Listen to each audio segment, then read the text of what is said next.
The year was 1897, and in the Cotswolds, nestled between two hillocks, sat the two sleepy villages of Asheville and Birchfield.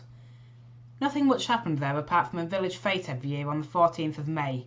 One day, a rich businessman was taking a walk through the countryside near Asheville when a small area of the ridge he was walking on crumbled away and revealed the mineral Oxford clay underneath.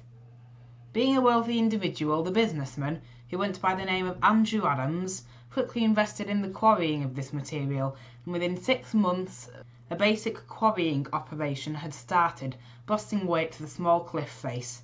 Within only another 2 months, however, the supply had all but run out, and if they didn't find more of the stuff, the quarry would have to close. With a stroke of luck, however, a huge deposit was found less than a mile away, so it was a not very simple operation of moving the workings.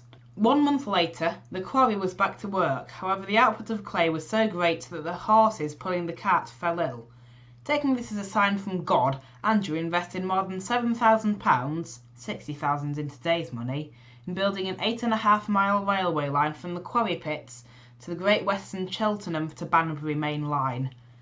The first loco was a Class 2721 purchased from the Great Western Railway, and it worked the line from its opening date in 1900 to 1933. By this point, the Great Western had long since taken over the branch, and the now 33-year-old Class 2721 was in much need of an overhaul. This would be a costly venture, as not only did the spoiler need replacing, but the steam chest was cracked, there were breaks in the cylinder lining, and the water tanks had numerous leaks. Thus it was determined that, instead of overhauling the existing locomotives, much newer Class 8750, specifically number 9643, would take over the line. 7 years later, in 1940, the now suffering line played host to a number of wartime evacuations. However, that would be the last time the line saw a large amount of traffic. The clay quarry, which had been operating for 43 years, had long since had its best days. The once prospering quarry had been reduced to simply one shaft, and due to heavy bombing, the cities people were previously flocking to were now silent in the day and blazed during night time. Passenger numbers dwindled and the mine traffic slowly ceased up until the quarry closed, sadly, in 1944. The railway did, however, find solitude in the summer months, as Asheville had started hosting markets. These markets would gain traction once the war was over, and attract a great many visitors to the town, many of whom used the railway to get there. For another 7 years the railway hung on to these markets, but they weren't enough to keep the railway open. Following an inspection in 1951, the railway was forced to close. The last train wasn't pulled by the panny tank, as it was under overhaul at the time. Instead it was pulled by a 45XX by the name of 4569. The panny tank was transferred to the Lydney to Hereford Railway, which led to become the Dean Forest Railway, would remain there until 1965 when it was withdrawn and sold to Barry Scrapyard.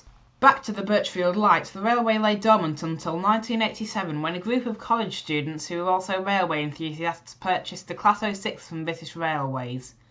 Once it had been delivered to their house, they realised that they needed a railway for it to run on. As luck would have it, the trackbed from Birchfield Station to Asheville, including Birchfield Goods Yard, the base of the original railway company, was up for sale for a sum of £10,000. They held sponsored runs of their garden railway and raised almost £1,000. Despite the sponsored runs doing well, Red Row Housing were also planning on buying the goods yard, however they wanted it for a new housing estate in Birchfield. In desperation, the students reached out to the seller to buy just the goods yard for £1,000, and they were in luck. A mysterious benefactor donated £15,000 to see the railway's completion. By 1993, the first train ran on the railway. It was a Class 06 pulling a brake van, and the railway made almost £500 that day from fares alone. They continued operating in a similar vein for almost 2 years with 2 Back 1 coaches, until the South Devon Railway offered them a panny tank for £80,000. It just so happened that that panny tank was number 9643, the very same engine that had worked the line for 21 years. Needless to say, the society took them upon their offer and bought it, and over the course of the next 5 years extended the line all the way to Asheville. To mark this occasion, another engine was bought, this time for the National Railway Museum. The engine was a Class 45XX, the same one that had run the last train back in 1951, and to mark its arrival a new train was started. It went by the name of a Birchfield Flyer, running every Sunday from March to October and through the February half-term as well. The railway has continued operating ever since, extending another 3.5 miles in total, both to the old quarry, now labelled Pemberton after the nearby farm, and to the old main line, which has long since been ripped up. Over the years, the railway has purchased numerous engines, including Class 4575, a German Markling Class 80, two J94s and an Linear K3. They operate every weekend from March to October and in the February half-term. Usually, they run the pannier tank and the 45XX, but during the summer months and the May half-term, other engines can be seen about the railway too. Goods trains are still occasionally operated, usually pulling supplies to the station shop at Pemberton, which is not actually connected to any roads. The trains are almost always operated by the Class 06.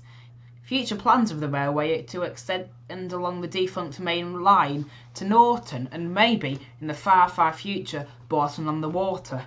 We hope you enjoyed this wonderful scene. And here, to finish off, is the first train, wearing Great Western Green.